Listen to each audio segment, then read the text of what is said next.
Aurélie Sandler, bonjour. Bonjour. Alors un voyage que vous rêvez de faire, vraiment, le plus profond de vous, qui est dans votre to-do, et c'est sûr vous le ferez. Ah, Parce alors qu'il il y en a plein. Il y a des tas de rêves, Ouais, et on il y le en a. fera pas, et c'est triste Il d'ailleurs. y en a on un peut en pas tout faire. particulier, c'est le Vietnam, Ouais. pour aller manger du bœuf la lotte. Parce que j'ai un rapport au voyage qui est très très lié à la gastronomie. Ah, vous Et donc, voyagez pour manger, vous. Ouais. Et donc le Vietnam. Et donc le Vietnam. Parce Ok. que j'adore un restaurant qui s'appelle Bonjour Vietnam, qui est dans le 13e à Paris, qui D'accord. fait du bœuf la lotte. Et un jour, bientôt, j'espère, j'irai déguster le bœuf la lotte sur place. Et ça, c'est la to-do, c'est la priorité. Ouais, le c'est la voyage prio, priorité. c'est peut-être même l'année prochaine.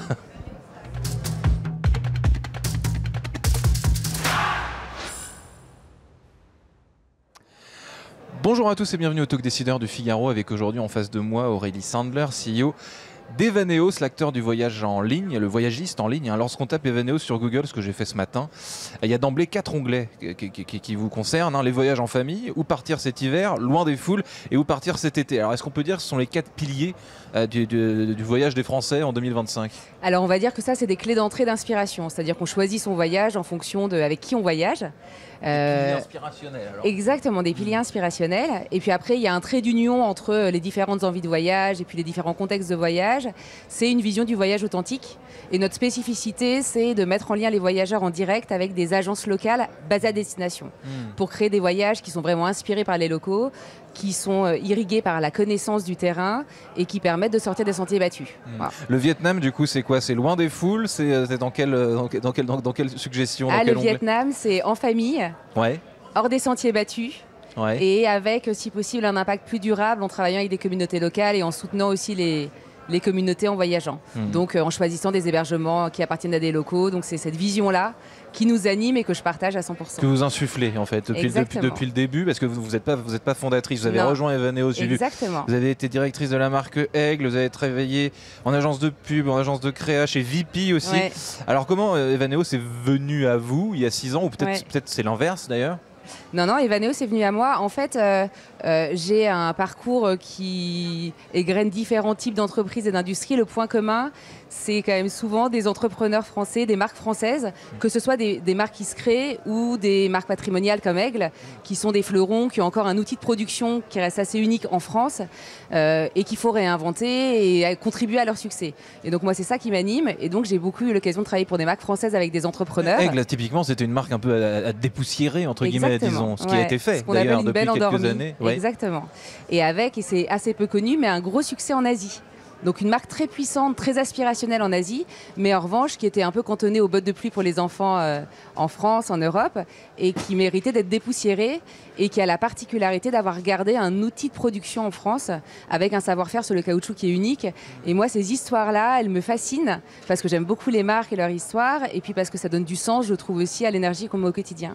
Et c'est cette énergie-là, cette logique que vous décrivez, qui a plu aux fondateurs d'Evaneos, et c'est ce pourquoi ils sont venus vous chercher. C'est les skills qui les intéressaient. Oui, et réciproquement, parce que quand on s'est rencontrés, moi j'ai trouvé que le modèle était fascinant d'Evaneos, puisque c'était un nouveau modèle, c'est une plateforme digitale qui avait complètement révolutionné le modèle du tour operating classique en mettant le voyageur en contact direct avec des acteurs locaux. Et donc c'est une sorte de circuit court du voyage. Et donc ça avait rupté les modèles traditionnels pour créer aussi une répartition de la valeur beaucoup plus juste au local. Et donc j'ai trouvé que l'intelligence de ce modèle était fascinante. J'ai beaucoup aimé les deux cofondateurs, Eric et Yvan, avec qui il y a eu un coup de cœur humain, et ça pour moi c'est aussi très important. Et puis il y avait une mission de marque, une ambition de développement aussi international que je trouvais stimulante. Alors il y a un mot très à la mode, un buzzword si j'ose dire, c'est celui d'expérience. Dans le monde touristique, tout le monde on ne fait pas on fait de l'expérience. Est-ce que vous, c'est un terme que vous cautionnez, que vous utilisez? Est-ce que vous ne faites pas du voyage, vous faites des expériences? Ouais, on fait des expériences, c'est vrai. Mais je vais dire que nous, notre ennemi, c'est l'oubli. On trouve que chaque voyage mérite d'être mémorisé, que chaque voyage est une occasion de transmission. On fait beaucoup voyager de famille.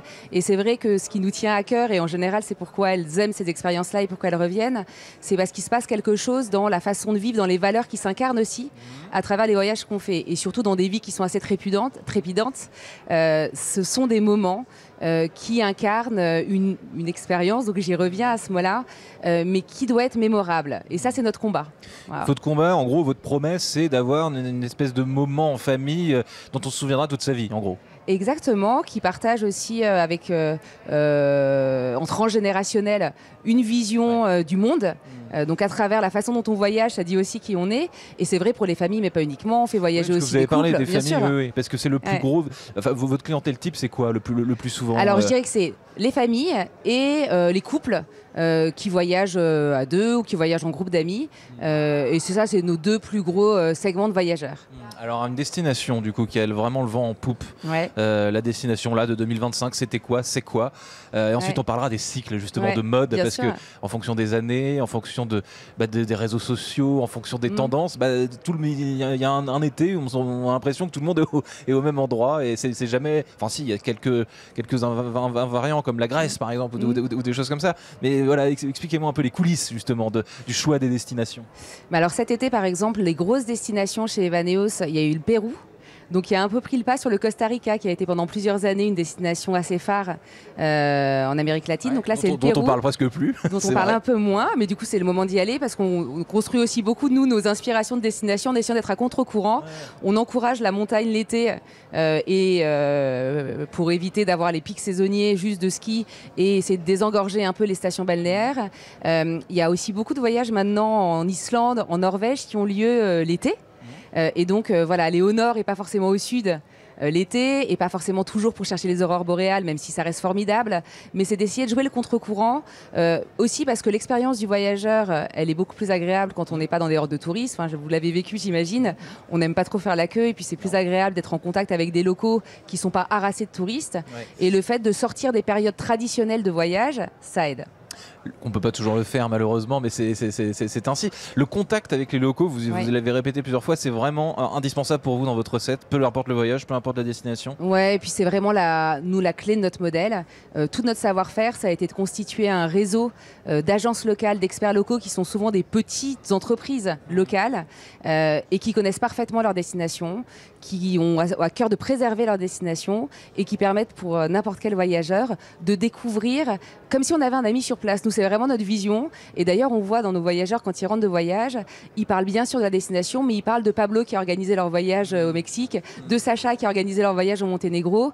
Et tout le plaisir du voyage se crée aussi autour de cette rencontre humaine. Donc c'est le savoir-faire et le lien. Est-ce que vous constatez, parce qu'il y a pas mal de concurrence tout de même sur ce secteur touristique, est-ce que vous constatez, vous, que lorsqu'un client vient pour la première fois, il revient ensuite? Est-ce que j'imagine que pour vous, c'est la clé du succès, c'est-à-dire une fois, et puis deux, puis trois, puis quatre? C'est la clé de notre mission, c'est que les voyageurs soient satisfaits, soient heureux. Donc ça, on le mesure. On a des très bons taux de satisfaction, on a plus de 95% de taux de satisfaction. Effectivement, ça se traduit quand l'expérience a plu, quand l'expérience est satisfaisante, par l'envie de revoyager avec nous. Alors, on n'a pas des fréquences de voyage tous les mois, puisqu'on le sait bien, on choisit aussi des moments d'investissement, c'est quand même du voyage sur mesure.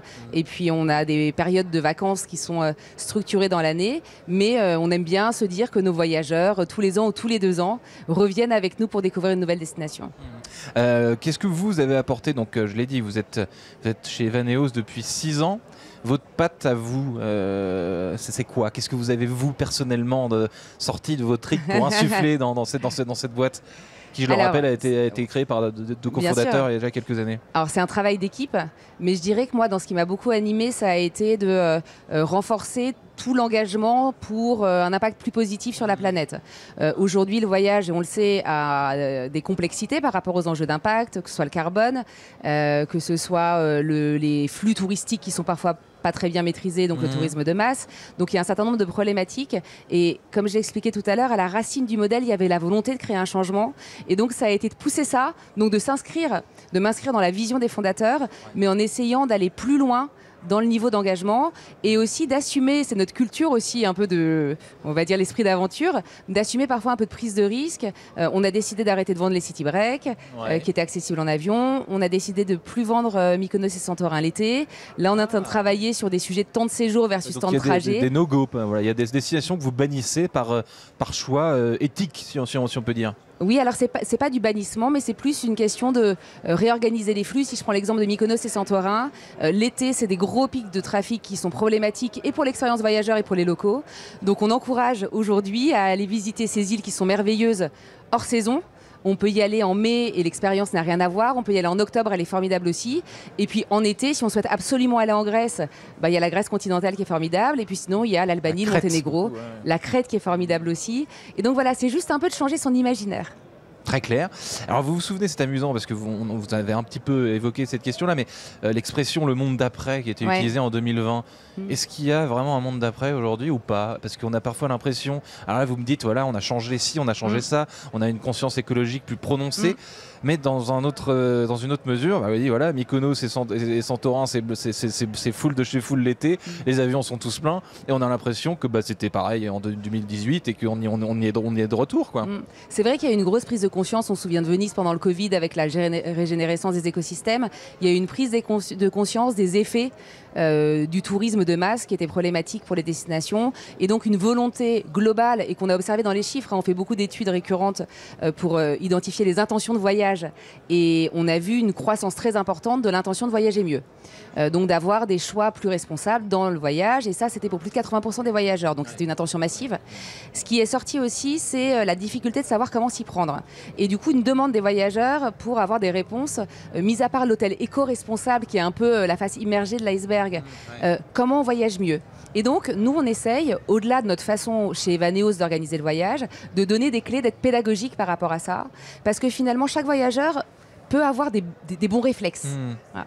Les points sur lesquels vos clients, ça vous devez le voir sur votre site, mais les points sur lesquels vraiment ils sont intransigeants, là vraiment vous n'avez pas le droit à l'erreur, ça peut même être un no-go, quoi. Si vous remplissez pas tel ou tel critère, c'est quoi vraiment? C'est la qualité de service. On fait du voyage sur mesure. Chaque client a un interlocuteur. Chaque voyageur parle avec un expert local basé à destination, qu'il connaît, qu'il apprend à découvrir, qui va l'accueillir à destination. Et donc la qualité de service, le fait que l'expérience elle soit sans couture et que la charge mentale du voyage elle soit pas présente pour que le plaisir soit au maximum, ça c'est un incontournable. La charge mentale, voilà. Et ça, pareil, pour le voyage, la charge mentale d'un voyage, c'est vrai que ça peut être stressant de partir en voyage en famille avec 3 à 4 enfants. Et ça aussi, vous êtes là pour... et on est là pour alléger cette partie logistique. Vous êtes des fins psychologues, aussi dans une certaine mesure. Disons qu'on est des bons assistants pour alléger la charge logistique. Et puis notre modèle... il a la saveur d'être dans la co-création du voyage. Donc on ne perd pas la main en tant que voyageur. On échange avec l'agence locale, on crée en fonction de son désir, de ses envies. Si vous avez des ados qui sont passionnés de manga, votre voyage au Japon ne sera pas pareil que quelqu'un qui est passionné de nature et de trek. Et c'est pour ça que cette rencontre en amont avec la personne qui organise le voyage sur place, elle est indispensable. Bien sûr. Et ça, elle dure combien de temps? Le temps moyen de préparation du voyage, c'est une quarantaine de jours.